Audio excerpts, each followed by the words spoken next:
Since 1964, River-Cade has celebrated Sioux City's connection to the Missouri River, and every year the River-Cade Parade winds its way through the streets of downtown.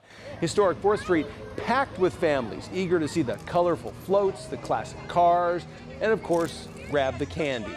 KTIV's Sophie Wyckoff and Jason Moeller were there flinging those Bing candy bars to the hungry crowd. Following the parade, folks made their way to Sioux City's Public Museum green space for the finals of River-Cade's Smile Contest. And some of the winners shared what makes them smile. Play on my trampoline. On my sister, Tiger Pops. People make me happy. Like somebody that gives me something.